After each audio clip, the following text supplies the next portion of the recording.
1954 میں جہاں پاکستان کی جمہوریت ابھی نومولود ہی تھی، وہاں اس وقت کے گورنر جنرل غلام محمد نے پاکستان کی پہلی دستور ساز اسمبلی کو ہی برطرف کر دیا۔ یہ وہ اسمبلی تھی جو پاکستان کا پہلا آئین ہی تشکیل دے رہی تھی، اور اس وقت جمہوریت کی بحالی کے لیے عملی کوشش اس وقت کے دستور ساز اسمبلی کے اسپیکر مولوی تمیز الدین نے کی۔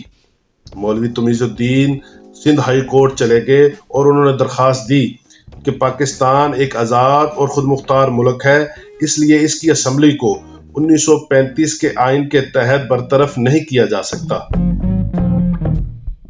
اس وقت کی سندھ ہائی کورٹ نے ایک تاریخی فیصلہ دیا اور پاکستان میں جمہوریت کی جیت ہوئی۔ سندھ ہائی کورٹ نے مولوی تمیز الدین کے موقف کی تائید کی اور پاکستان کی پہلی دستور ساز اسمبلی کو بحال کر دیا، اور اب یہ امید ہو چلی تھی کہ پاکستان میں جمہوریت پروان چڑھے گی اور پاکستان کا پہلا آئین تشکیل پا جائے گا۔ لیکن جلد ہی یہ امید بھی دم توڑ گئی جب پاکستان کے سپریم کورٹ نے سندھ ہائی کورٹ کا فیصلہ ہی کالعدم قرار دے دیا۔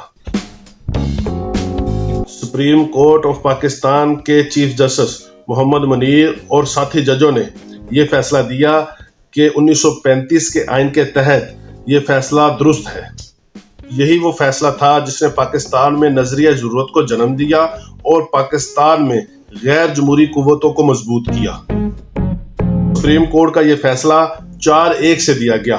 جن 4 ججوں نے اس فیصلے کی حمایت کی ان کے نام یہ ہیں: جسٹس محمد منیر، جسٹس محمد شریف، جسٹس محمد اکرام اور justice S A Rahman.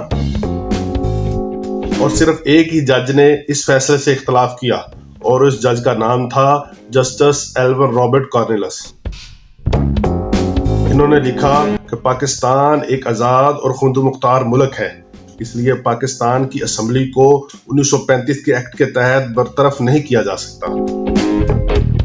Us assembly کی برطرفی کے بعد اس وقت کے گورنر جنرل غلام محمد نے ایک عجیب ہی قسم کی کابینہ تشکیل دی۔ اس کابینہ میں ایک حاضر service army chief general Ayub Khan کو وزیر دفاع مقرر کیا گیا، جس کی تاریخ میں کوئی مثال نہیں ملتی۔ اس کابینہ نے سب سے پہلے یہ کام کیا کہ کوئی بھی بنگالی پاکستان کا وزیر اعظم نہ بن سکے۔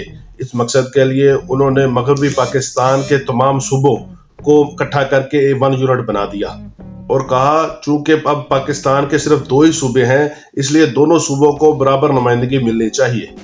حالانکہ مشرقی پاکستان کی آبادی 54% تھی اور مغربی پاکستان کی آبادی 46% تھی، لیکن 54% آبادی کو صرف 50% ہی کاؤنٹ کیا گیا۔ کی اسٹیبلشمنٹ ایک نیا اصول لے کے آ گئی جس کو پرنسپل آف پیریٹی کہا گیا۔ ادھر یہ سب کچھ ہو رہا تھا، لیکن گورنر جنرل غلام محمد کی صحت تیزی سے بگڑنے لگی، لیکن خراب صحت کے باوجود وہ کرسی سے چپکے ہوئے تھے اور کسی صورت بھی اقتدار چھوڑنے کے لیے تیار نہ تھے۔ 1955 میں جنرل ایوب خان نے زبردستی گورنر جنرل سے استعفیٰ لیا اور ان کو علاج کے لیے بیرون ملک منتقل کر دیا، اور major general retire Iskander Mirza کو پاکستان کا نیا گورنر جنرل لگا دیا گیا۔